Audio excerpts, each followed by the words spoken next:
November 10th. This is a work session of the Portland City Council. Colleagues, last Tuesday we discussed the Housing Opportunity Initiative. It's a strategy to allow for more housing that more people in our community can afford to live in. And today we're focused on one of the three components of the initiative. Last week it was mixed-use zones, the mixed-use zones project. Today we're going to talk about better housing by design. And this most frequently gets associated with missing middle housing here in the city of Portland. I want to thank the Bureau of Planning and Sustainability, especially Director Andrea Durbin, and I certainly want to thank Joe Zender for all of his hard work on this as well, and the Planning and Sustainability Commission for several years of hard work leading up to these better housing by design recommendations. I want to also commend the Bureau's work in getting feedback from the community in order to develop and update this proposal. For example, the proposed housing code changes are informed by several community-facing initiatives like the East Portland Action Plan and the Healthy Active Communities Initiative, amongst others. And they called for design improvements in multi-dwelling units for families, and those proposed changes coming from the community have been incorporated into this plan. Better housing by design applies to land zoned for multi-dwelling. So that's everything from 2-story townhouses to 10-story high-rises outside of the central city. So while the 2035 plan looked at height and density issues in the central city, this applies outside of the central city. While only about 8% of the city is zoned for multi-dwelling, we expect to see about 22% of the city's new housing development to occur in this multi-dwelling zone by the year 2035. Better housing by design also helps guide the location of where housing can and should be built. For example, about 86% of the proposed area coverage is located within a quarter of a mile of transit service, and about 80% of the proposed area is located in either a center or a corridor near a light rail station or in a neighborhood within 3 miles of the central city. So we're being thoughtful about where this increased housing opportunity should be located. Better housing by design, as with the other two components of the Housing Opportunity Initiative, are intended to benefit working families, Portlanders, and people of color. The proposed policy intends to increase the likelihood for more and deeper affordable housing by offering incentives and bonuses. And one example of this would be that the Better Housing by Design builds upon our inclusionary housing policy, and which also offers a larger density bonus. As a result, this policy intends to encourage more housing and less expensive housing, as we discussed a little bit last week. So I want to turn this over to Director Durbin and to Joe Zender. And of course, we'll also be having conversations from Shannon Callahan, who's our Housing Bureau Director, who's here as well. I want to give a little bit of a footnote here and apologize for the frenetic nature of my schedule this morning. I'm going to have to bug out at about 11:45. I believe Commissioner Hardesty is going to be here, and she will have to leave as well. I'll turn the gavel over to Commissioner Fish because this is a work session. I'm the president. Oh, you're the president now. I apologize. I'm president. I will turn the gavel over to Commissioner Fritz, who is the current council president. I apologize, Commissioner. All right. It's my last time of doing it, so. And you'll do it well. I have no doubt of that. And because no decisions are made today, there does not need to be a quorum remaining for the completion of the work session. So with that, I'll turn it over to Director Durbin. Thank you for being here.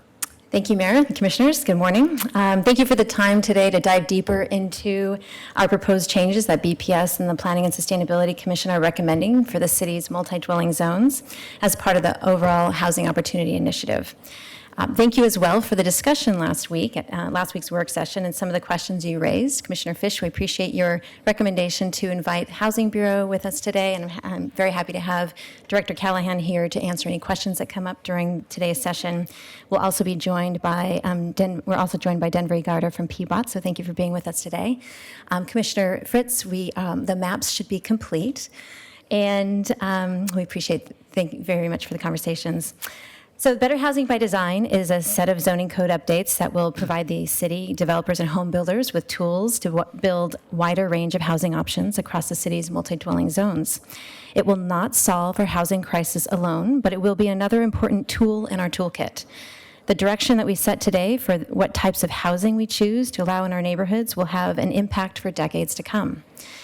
Better Housing by Design will also be a part of the solution to reduce the displacement we are seeing today across the city, and it will provide incentives to promote the development of more affordable housing and inclusionary housing units. Before we dive into the details, we wanted to respond to some of the questions that Commissioners Hardesty and Udaley raised last week about affordability. Tom Armstrong from BPS will walk us through an overview of how income and the housing market are linked in impacting housing affordability. Tom. All right, thank you. So if you look on slides 4 and 5, we have some tables there that are based on the area median income, which is set by the Federal Department of Housing and Urban Development. And what they really do is look at what is the median income for a family of 4 at 100%, which is that 88,000 number down in the lower right corner.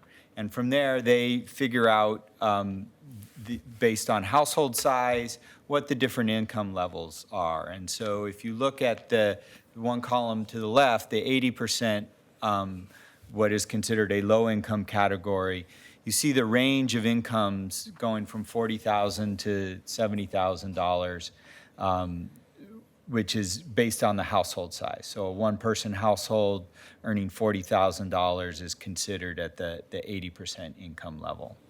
And then HUD takes it further and converts those income levels into rents, which is what you see in the table on page 5.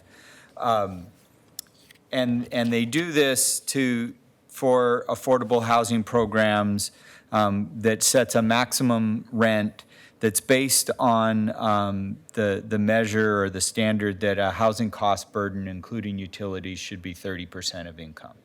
And so if you take that same 80% income level, renting a studio or a 3-bedroom should range from $1,200 to $1,800.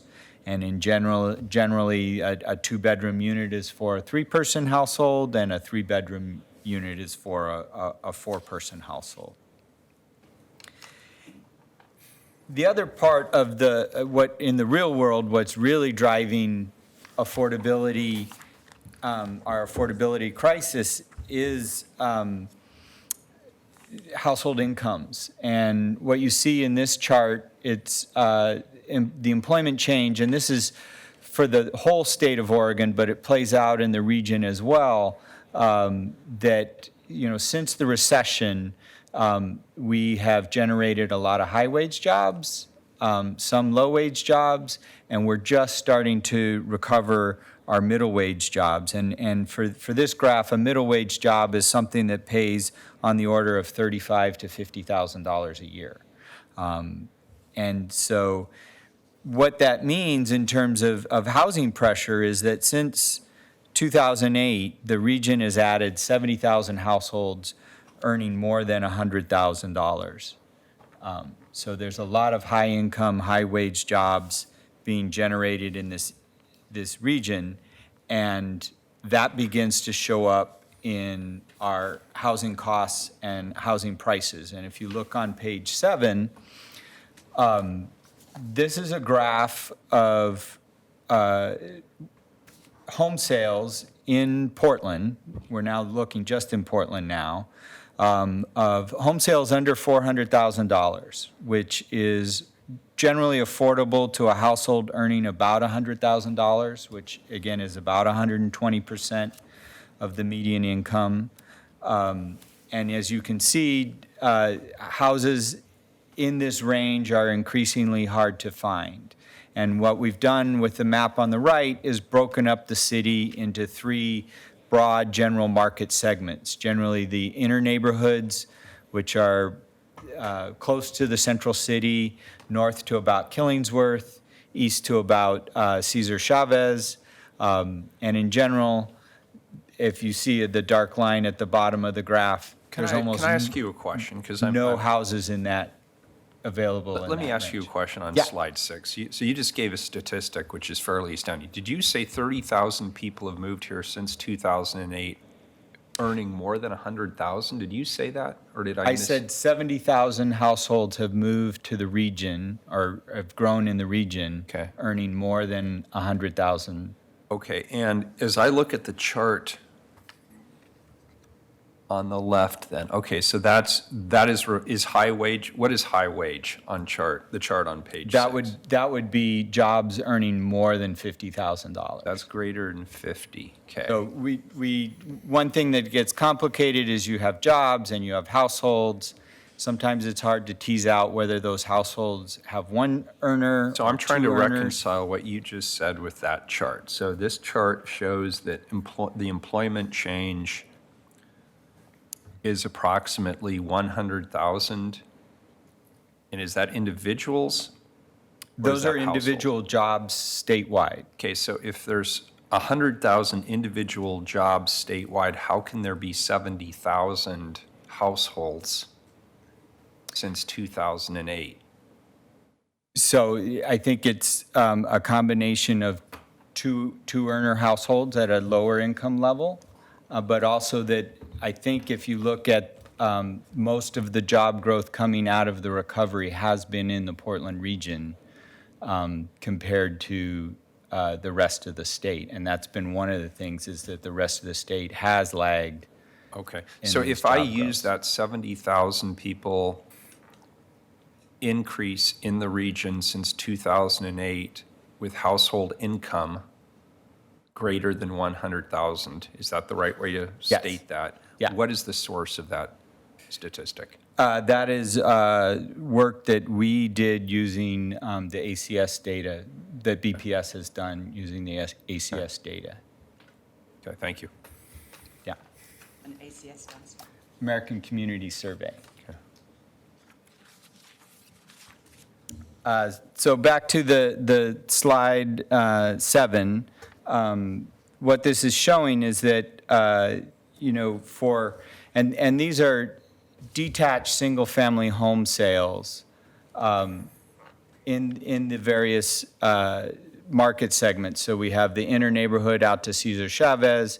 We have the middle neighborhoods, which include St. John's and Cully, Montevilla and Lentz out to I-205. And then we have and a little bit of Hillsdale and Multnomah Village.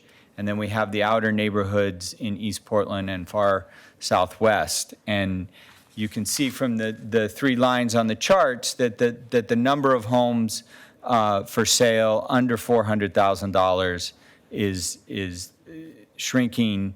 And so what that means is that if you're a household that is looking in that market segment, you're earning less than $100,000, 120% of the area median income, you have to look for other types of home ownership opportunities, mainly townhouses and condos.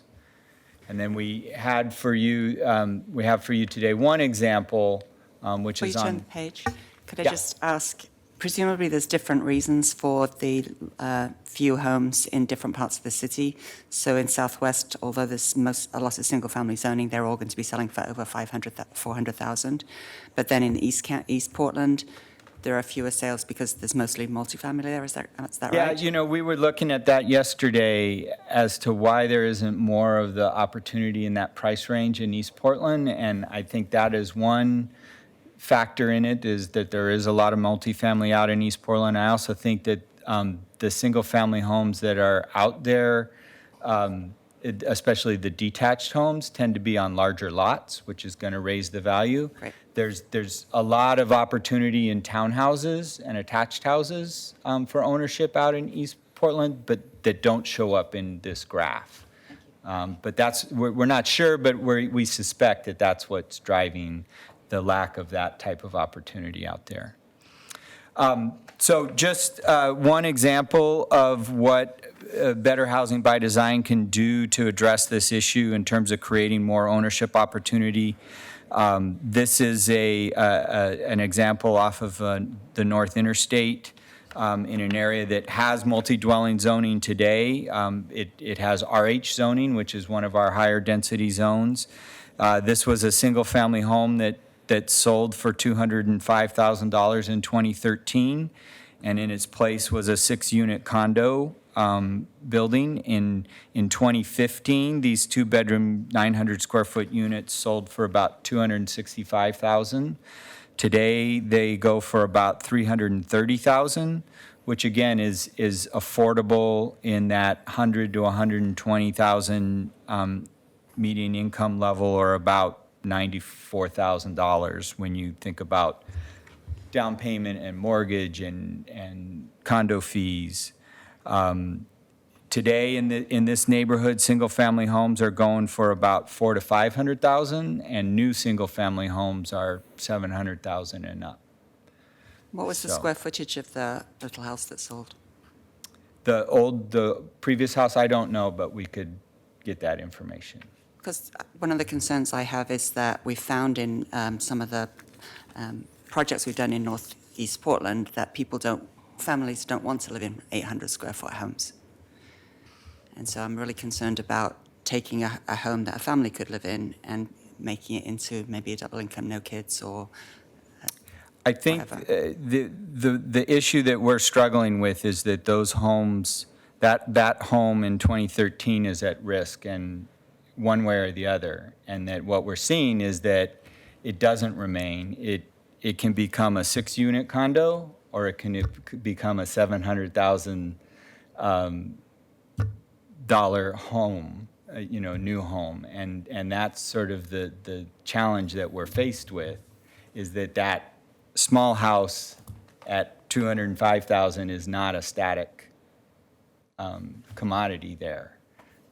And so in some ways, especially in these areas where it's already zoned multifamily, what comes next? And through Better Housing by Design, we're trying to provide more flexibility in more zones to allow for things like this 6-unit condo, not just in the RH zone, but getting into the lower zones, such as the R1 and R2 zones today. So thank you for preparing this information.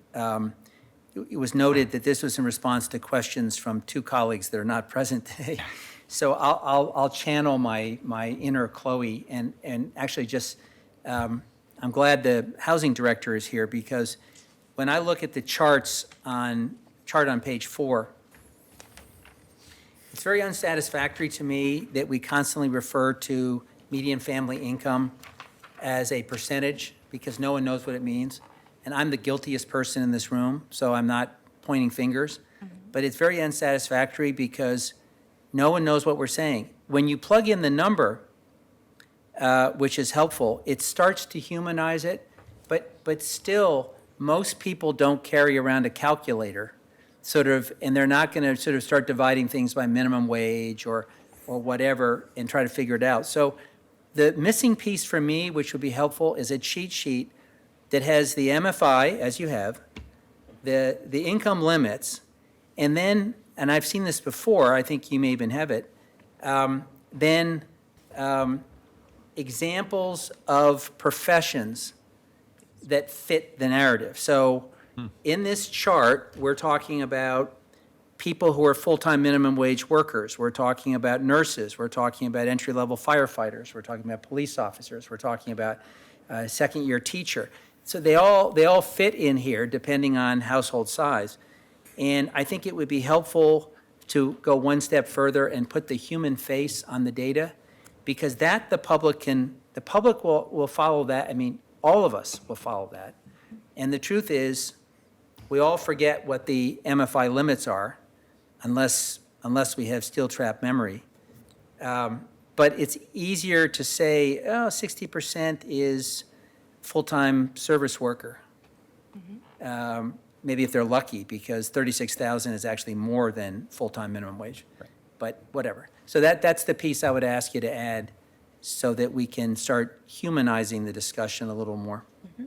Commissioner, we'll be happy to do that. Thank you. in I collaboration. actually really like that suggestion, and I'll throw in one more complication. This is household income.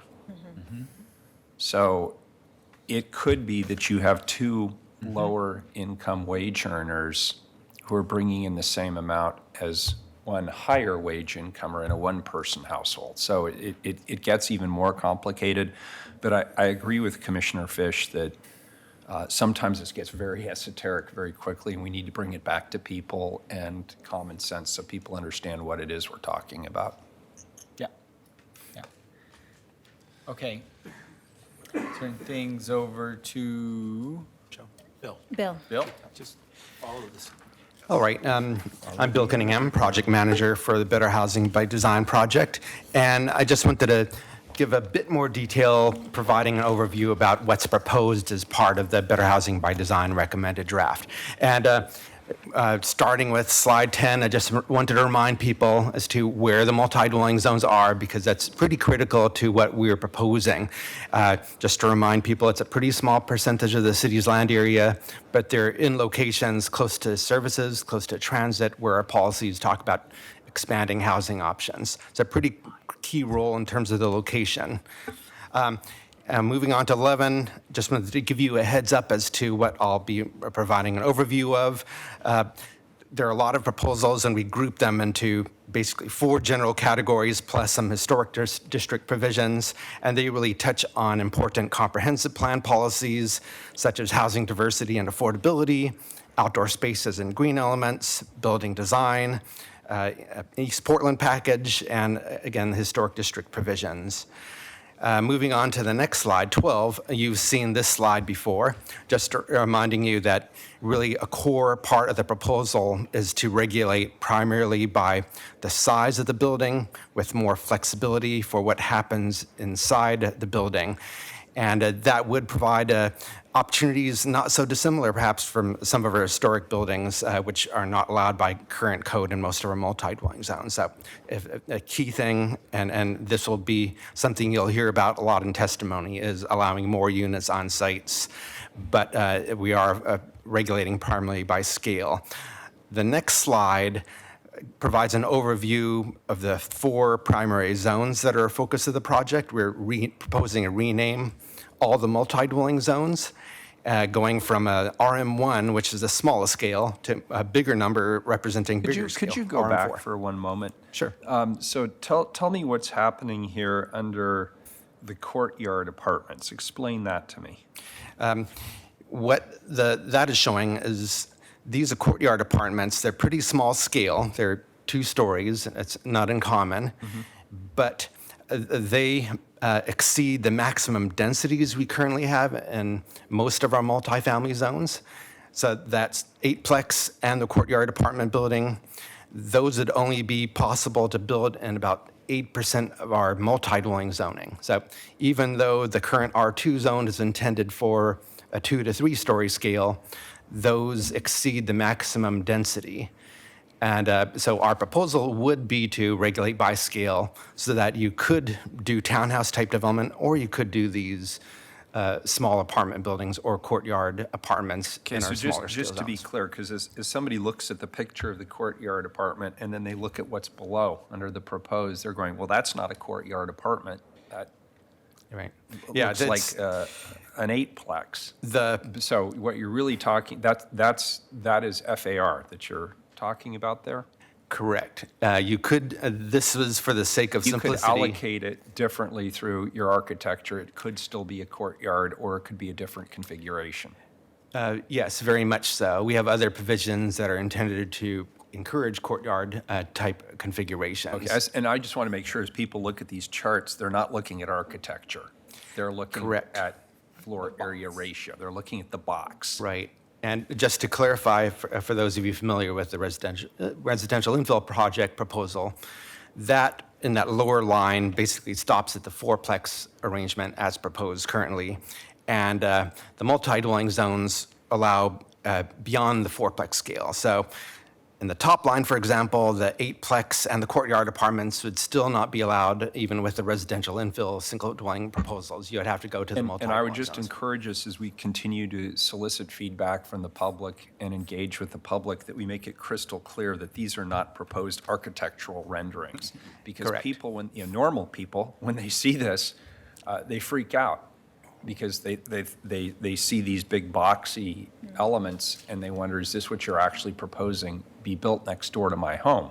And Right. so I want to make sure that we're really clear that there's a difference between architecture and what we're talking about in this particular case as floor area ratio that's available for an architect to then render designs. It's a very good point. We'll have to remind people of that. But there are some changes in the design as well, like it's showing these two townhouse configurations. We're not going to be requiring the differentiation in the roof pitch, right? Actually, that change had already happened, but one thing that is happening in the new RM1 zone is we're tamping down a bit on the building scale. Currently, there's a 40-foot height allowance, and we do sometimes get these very large townhouse-type development. That RM1 zone is intended to be fairly compatible with single-family areas, so we're tamping down some on the scale, but providing more flexibility with what happens inside that building scale. And moving on to that next slide, 13, that shows the full array of zones. The RM3 and RM4 zones are both currently the RH zone. It had always been confusing because we have two different types of RH zoning with two different scales. We're splitting them into two new zones. Those are already regulated by FAR. We're proposing the lower scale zones, RM1 and RM2, also go to that FAR-based approach. So these are just basically showing the general volume or scale allowed, and you can assume that what happens inside that scale, again, there'd be flexibility for numbers of units. What this also shows is that there's a bonus in FAR level, and to get to that greater scale, the primary way to get there is through including affordable units.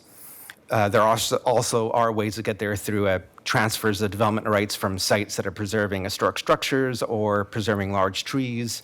I'm going to move on to the next slide, knowing we have limited time. And just again, and I think Commissioner Fish asked this last week, but I want to confirm it. When you say affordability, you're talking 99 years?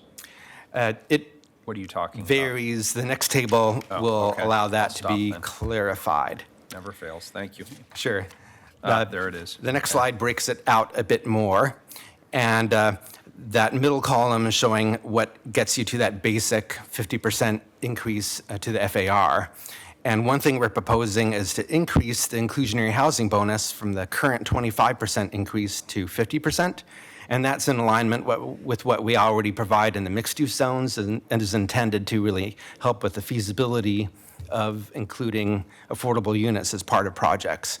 So when you say you're increasing the bonus floor area ratio, is that by making the building taller or by covering more of the lot?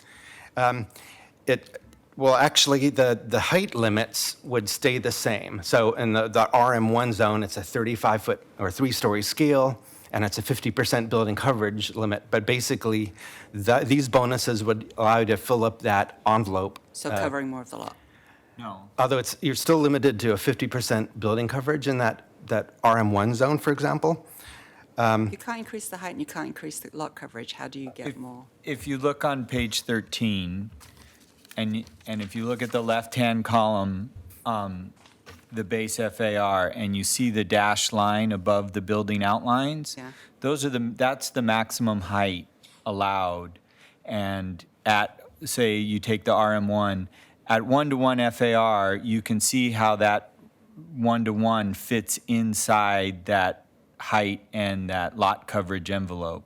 And so the bonus, the affordable gets- housing bonus still fits in within that lot coverage and building height. So it just helps them get to the maximum height and lot coverage. It helps them fill up that envelope. And it really is intended to link the greater scale with these public benefits we'd like to see more of. So the RM2 zone, for example, is along many of our corridors. But by right, you'd be allowed generally a 3-story scale. You'd have to do something extra to get to 4 stories, including, in particular, these affordable housing provisions. So our standard inclusionary housing bonus, that applies at 60 or 80% AMI levels. And the percentages range from 8% to 15% of units being affordable at those levels. So that'd be a 50% increase. There's another provision responding really to what we heard from affordable housing providers, that it could be difficult to fit 3-bedroom units into compact development without giving them more flexibility and scale. So the moderate income family housing bonuses for projects where at least half of the units have 3 bedrooms and they're affordable at 100% of AMI. And this, because it was responding to affordable housing providers who do ownership housing, it's for a shorter term of affordability. Another way you can get to the greater scale is by committing to preserving existing housing as affordable at 60% AMI, and you could transfer unused development potential on a site to another site. And that's really intended to be an incentive for preserving some of the older housing we currently have. That is a lot of our naturally occurring, as they say, a base of affordable housing. Where can that be transferred to? Anywhere across the city in multi-dwelling zones, excluding the central city, which has its own set of base and bonus FARs and transfer allowances. Including historic areas? Yes, the transfers that we propose here would be allowed to be transferred into historic districts. Visitable units is another bonus. Wait a minute. Sure. And so, because I see a flashpoint there. Sure. So how much additional housing are you proposing to get out of that? In other words, is the bang worth the buck there? In terms of allowing the bonuses in historic districts? Because I can already, just based on the conversations we had around Central City 2035, I know that this is a highly activated community with lots of people who will have an interest in what you just said. So the question for me is that a significant enough generation of additional housing units to justify what will undoubtedly be a flashpoint in this conversation going forward? There are a couple items related to that. One is the PSC had discussed these topics, and one thing that was important to them was we do have policies that prioritizing locating additional housing, especially affordable housing in close-in locations, and our historic districts are in very close-in locations, close to a lot of jobs and amenities.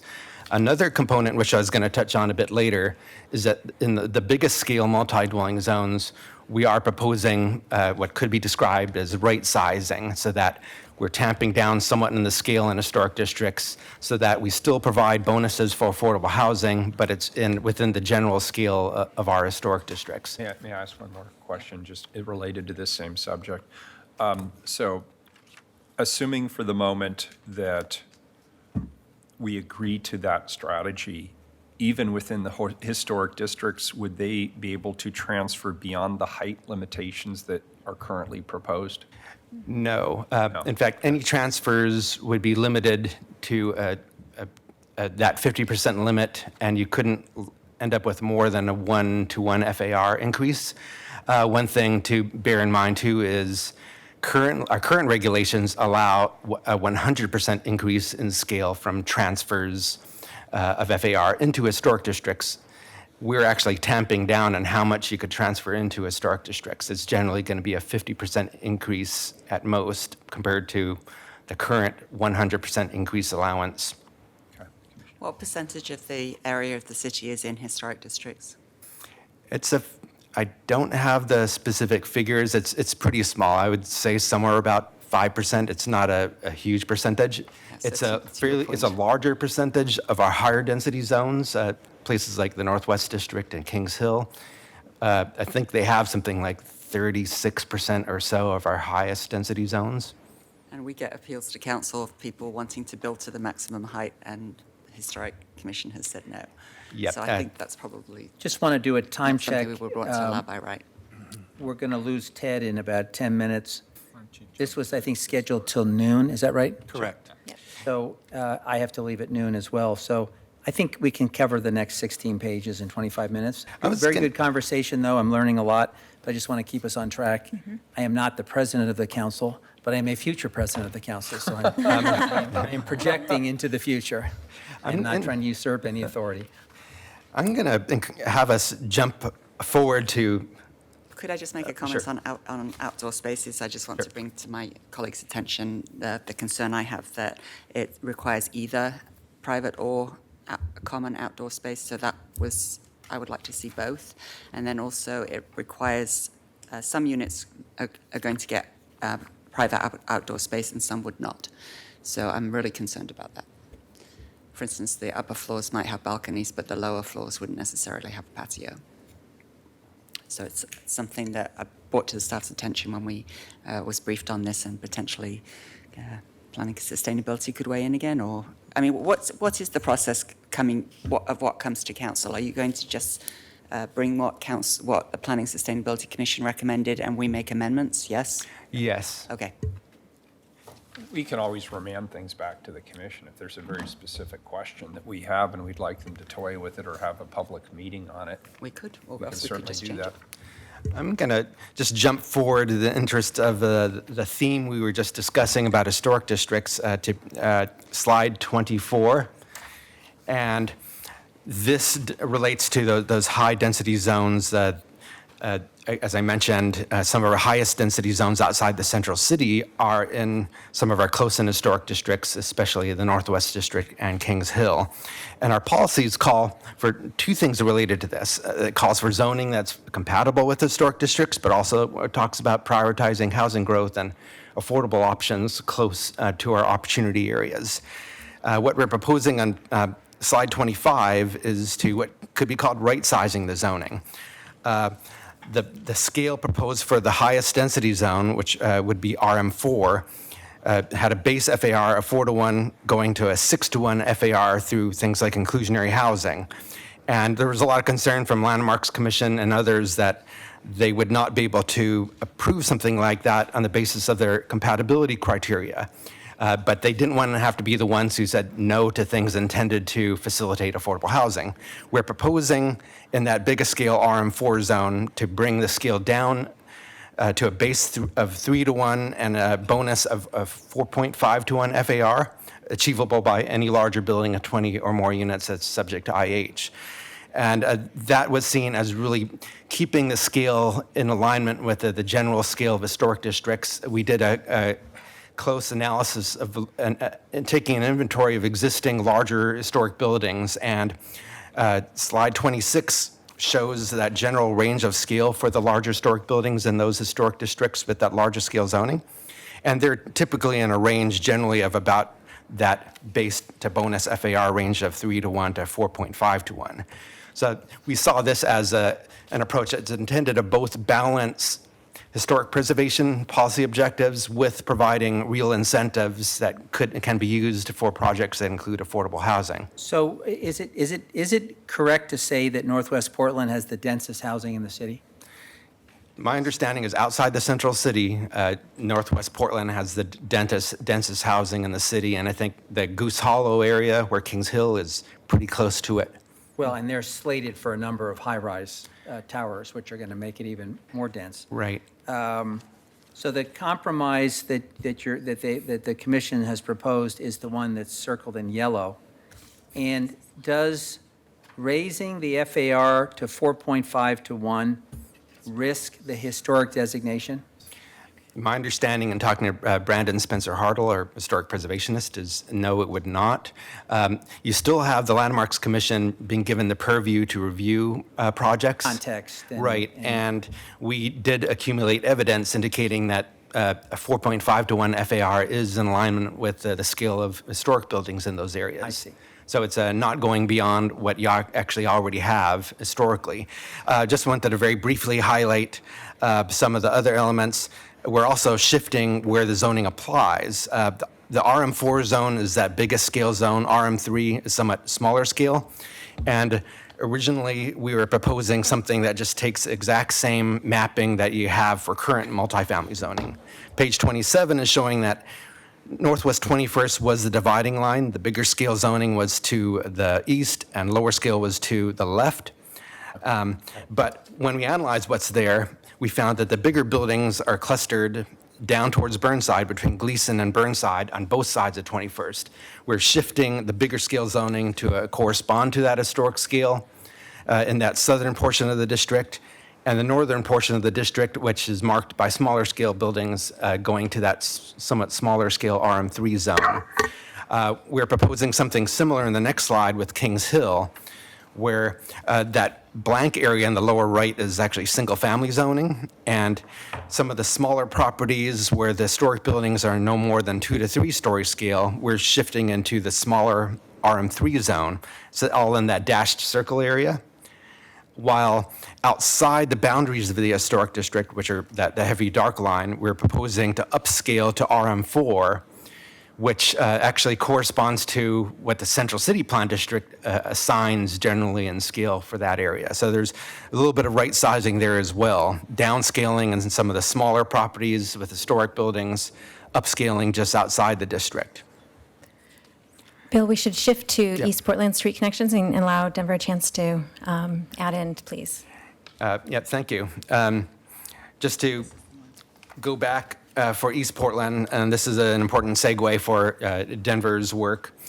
And just as a very brief overview, slide 19 is showing some of the issues in East Portland, the large blocks. It's not all bad. That's where the tree groves are. Infrequent street connections is another key issue.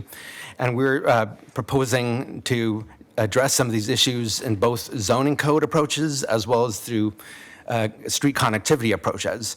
For the zoning code side, our development standards for East Portland are calling for development patterns where you keep the centers of these large blocks where the trees often are as a somewhat less built up, more open area.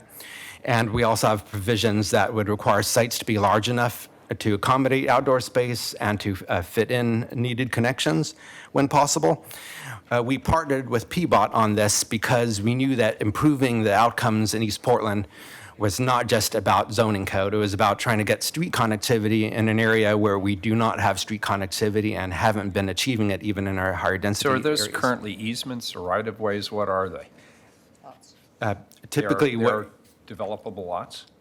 Okay. we're typically not getting even easements as connections. We get a lot of private driveways, and Denver will walk through just very briefly some of the existing issues and the solutions that are proposed. Yeah, so thank you for the time. Good morning. To share kind of a unique opportunity we had to coordinate the transportation aspects of in these areas specific to East Portland centers. And a very difficult challenge is this growth that we're anticipating, being able to ensure that people that live in these areas have convenient access to transit, bike and ped networks, and local shops and destinations. Today, very few street connections are being built as part of development in these zones, in part because infill sites are typically very small. So it's difficult to fit in the typical connections that we would require per our standards. Along with Better Housing by Design staff, we decided to focus on the Jade and Rosewood districts for the Connected Centers street plans. These are two centers that kind of bookend East Portland. They have unique characteristics, very narrow lots, very deep lots. Sometimes these blocks are, 1,000 feet in length, which is twice the maximum street spacing standard that we have. And sites can be, 200 to 300 feet deep. That's the length of a downtown block. And very narrow frontage is often less than 90 feet. So we analyzed the conditions in these areas to see where the connections are needed the most and understand the opportunities and challenges. This plan does not propose to change the street spacing standards that we already have. Rather, it's seeking to reduce the footprint of the options for connections so they fit in more situations. And generally, this means matching more closely what's being built as driveways. If you look at the next slide, you'll see some images from typical East Portland sites that are commonly being built on these narrow lights. The driveways occupy a large portion of the site, often 20 feet in width. These are spaces that could be dedicated for public right-of-way, but currently they're not. They're private driveways. They do not provide any form of public access. If you look at the image on the right, what you see is that if these trends continue over time, those sites get built out with structures and parking. and driveways, and in some cases, a full wall of structures are built down the middle, which would preclude a connection at any point in the future. This forces residents who live in these new units to rely on the existing street networks, which carries more and more traffic.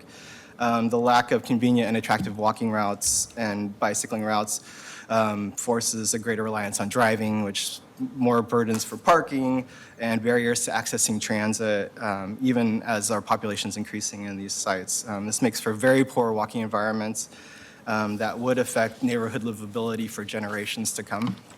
The next and final slide I wanted to share just covers the primary recommendations are twofold. First, we're looking at allowing new connection options that are more right-sized to match the site they're being developed on. This is achieved in part by sharing the burden more across adjacent properties, so allowing for a phasing of street improvements. Today, required connections are often not achieved because they just don't fit on the site. The plan aims to provide these options to build out in phases, street connections. It makes it acceptable to allow for a pedestrian and bike path to be built before we get no connection at all. So again, it's this reduction of the footprint of that space, and a lot of times that's just matching what's being already built as driveways. May I just ask you a question? If I try to connect the dots between what you said in slide 20 about keeping centers of blocks greener or less built up, and then the critique that you make on slide 22 with these private driveways with no public access getting in the way of connectivity, is the net effect of merging the two ideas that you'd have less row house development with parking in the building? For the street connections, essentially the blocks example I showed, we'd only be needing one connection in the middle of that block, so it would affect kind of the sites in the middle of the block. The other sites, would not be. I think, in terms of how they would develop. Let me put it this way, so I get that, but what is the impact on parking of blending these two approaches? I might mention that keeping the middle of the block less built up or open, if you're providing a street connection, you would actually be exempt from that. So if you're creating a new connection, you could line that new street by row houses or buildings without having to keep that center area open. And essentially, you're creating a new edge to a new block structure. Our modeling has indicated that it still is possible to fit parking in these locations. In fact, we would allow some parking to be in the middle of the blocks, but no more than about 50%. So there's some accommodation for how development does happen. Yeah, and another good point is that this would be dedicated as public right-of-way, meaning that then you could build frontages on those streets, which isn't the case with these long driveways. Okay. Thank you. And are you? Just one other point I wanted to make is that we're also trying to incentivize the development of these streets, and so we're looking to add 2 projects to our transportation system development charge so that we can provide some financial contribution specific in locations where they're needed the most, and also be able to provide a credit for the assessed transportation development system development charge for the development. Again, we're trying to provide a way to get closer to it being feasible in more sites. Just the final point is that we've been going through this process together from the very start, and I will be coming later in the fall with a presentation more specifically on the recommendations of the Connected Center Street Plan for adoption on a separate resolution along the same timeline. Thank you very much, Denver. And we're now to the very final part of our presentation we wanted to cover on looking at displacement. Joe Zender will cover that. So if you turn to slides 29, you're going to see the analysis that we did that's been evolving with a number of these code projects that we've been doing to implement the comprehensive plan that looks at where the impacts are and which households, in terms of income of the households, are most impacted by the redevelopment. Which of these households and how that aligns with increased or changes in the risk of displacement of lower income households. When you look at the mixed-use zoning, remember we're just looking at the sort of apartment complex scale of zoning now, most of the sites that we're talking about are in great locations for additional housing. Our current multifamily housing, as Bill pointed out, is near transit, near centers, and with the improvement of these new zones, this new multifamily zoning, we actually could open the door for increasing the amount of that zoning elsewhere in the city in equally well-located locations. When you look at the land that currently is undeveloped, that has this multifamily zone, that only accounts for 16% of the capacity of the new multifamily that we're going to see. So most of it's going to be associated with new development. However, most of that is on single-family, larger single sites that are currently used for single-family houses. So one of the essential parts of better housing by design is that where, in fact, there is redevelopment, demolition and redevelopment of a parcel with a structure on it now, you're almost always increasing the number of units and the number of smaller units available in the communities where that redevelopment is happening.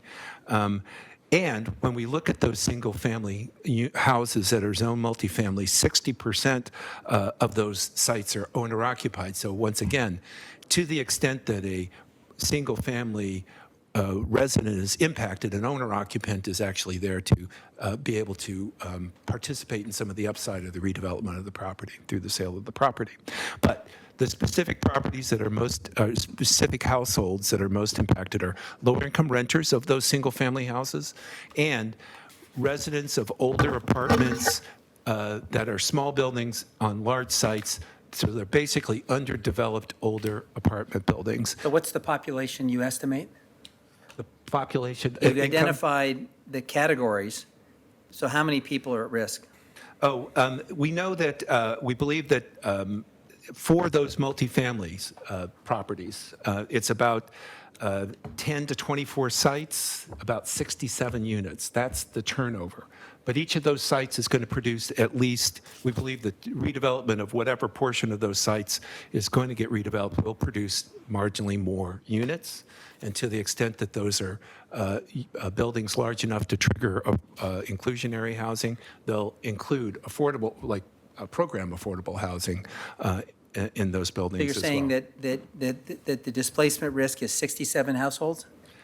In the multifamily piece, overall for the whole city, when we look at this zoning, there is an increase in the supply of housing and a decrease of pressure on displacement. Right.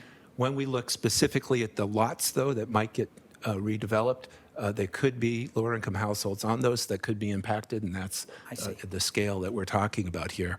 That doesn't jive, though, for me. Looking at the little spot of yellow that's in my neighborhood, which is all of Section 8 housing, there's more than 70 units in those three complexes. So I don't understand that when that area gets is identified as a redevelopable parcel, all of those people will be displaced. Those are identified as redevelopable parcels because more units could be built on that site. So it might be worth an investor or affordable housing provider to redevelop those parcels. If it's program housing, it already has an affordability requirement on it for a number of years, which is going to create a reason why those particular sites would not be redeveloped. And if it's redeveloped, and I'll show next, under the bonuses that we have with better housing by design, many of those, once again, are related to affordable housing, and so they come with regulated units that will stay affordable for a number of years. Yeah, I'm just questioning the number of 60 to 70 households. That just doesn't seem reasonable. You know, it's looking at all of these. That was based on our survey of the larger lots and how many units were on those for the ones that were underdeveloped, Commissioner. Yes.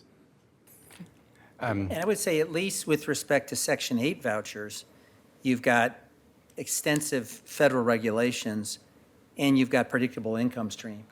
And so for a lot of people that have properties that they're renting to Section 8, my sense is they're not great candidates for redevelopment already because they'd have to make significant new investments in their property. And And the beauty of a Section 8 voucher is you have a predictable income flow. If the net effect of this, however, was to displace whole classes of regulated tenants for others, and that includes higher up the wage level, and/or one of the things I fear, which is short-term rentals, which is and I'm glad that we're now going to get a handle on regulating them, but the amount of money, the windfall that you can make in converting your property to short-term rental is, I think, very tempting for folks. Then I would be very concerned.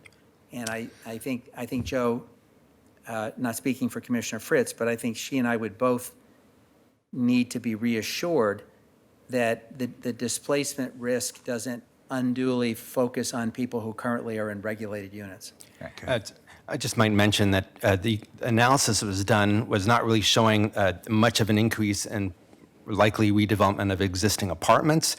They usually have a high enough value that it would not pencil or be economically feasible to redevelop things that are already apartments. So much of what you see in yellow in that map are either single-family properties or very large properties where there's a lot of space left and that are fairly vacant. So the bottom line from the analysis was we're not expecting much turnover from properties that already have apartments on them. And then in Better Housing by Design, there's another number of mitigating sort of actions. Overall, because we're using floor area ratio, Better Housing by Design is going to encourage the production of more smaller and less expensive units just in general. So those trends that Tom was talking about earlier on in terms of creating a supply of housing that can take some of the pressure off our lower cost housing that currently higher income households are competing for is addressed by the production of more housing. Joe, we're getting very close to the end. Can I just jump in for a second? Would you remind me, I apologize for forgetting, under state law, when are we required to have RIP or some form of RIP in place? For residential info, we're supposed to have it in by 2020. Pardon me? March 1st, 2020. And so the good news for us is that RIP was already in the pipeline. It seems to me inconceivable that cities across the state are going to be able to meet that kind of deadline that have not even begun the process of evaluating these kinds of tools. And what is our deadline on Better Housing by Design? Better Housing by Design doesn't have the same kind of state mandated deadline. Right. So it's more open-ended. It's more open-ended. And I think just to go to the concluding slide, but what we have in on anti-displacement, we have buildings in Better Housing by Design that are going to be part of the inclusionary housing program. So some amount of the supply is going to be producing inclusionary housing units. Just as clarification, doesn't inclusionary housing only kick in as a certain number of units? 20 units or more buildings. So we're talking about sixplexes, it doesn't apply. Well, no, No, this is the full scale of apartment Yeah, I buildings. think if you look at like what today is an R1 zone on a corridor like Hawthorne, on a 10,000 square foot lot, you can only put 10 units. Whereas under Better Housing by Design, we think you can do similar to what the mixed-use zoning is next door, and you can get 30, 40 units that will then kick that project over into an inclusionary housing situation. But just to be clear, Joe, the council could, and it's conceivable, I'm not predicting this, I just want to make sure I understand our options. It is conceivable that even though these three things, anti-displacement, RIP, and Better Housing by Design are coming as a package, council could choose to modify and adopt two of the three and hold off Better Housing by Design for the future. Is that technically correct? Technically, that's correct. The case for Better Housing by Design, we believe, is pretty strong, and that's No, what I we get hope that, to but it's present. not on the same clock. It's not on the same clock. And just to sort of to wrap up on the value proposition we think is embodied in the Better Housing by Design project, this idea of flexibility, the numbers and the types of units as you get through floor area, this new way of calculating what can be built on a site, and also linking that to the size of the structure. So there's kind of a built-in predictability on neighborhood compatibility is a major innovation, and one that we've been hearing from market rate developers and developers of these properties is going to increase the feasibility of proceeding with projects and have been very anxious for this new approach to the code to be adopted. We've built a new incentive for affordable housing and accessible units into the project. The main reason we started this project back in the day was to improve the quality, too, of these buildings. If you can recall Bill's presentation, some of the results that have been produced by previous generations of this type of development lack open space, lack kind of amenities that are beneficial to the households who live there. So we wanted better multifamily housing. And especially in East Portland, we think it's important to improve connectivity, so how they fit in the neighborhood and the benefits actually to the residents of having better connectivity. So our sort of conclusion for better housing design is that we get more and better housing options for more Portlanders. That's its baseline proposition, that these areas are zoned in places that are close to services, and that the design that we're trying to get from this code package supports active living and better connected communities. And Joe, am I correct that neither RIP nor Better Housing by Design have within them components that alter the tree code in any way? They do not, and actually Bill talks about, we have an incentive built in this one to preserve trees. To preserve trees, Yeah. but it doesn't otherwise impact the existing tree code? It does not affect the tree code. No, it introduces a new zoning code tool related to tree preservation, but it does not change the Title 11 tree code. Okay, thank you. Thank you That very concludes. much. Appreciate all the Right presentation. on time. Thank you. Yes. Look at, all of a sudden, we turn the gavel over to Commissioner Fritz and our meeting ends exactly at 12. Thank you both very much. Refreshing.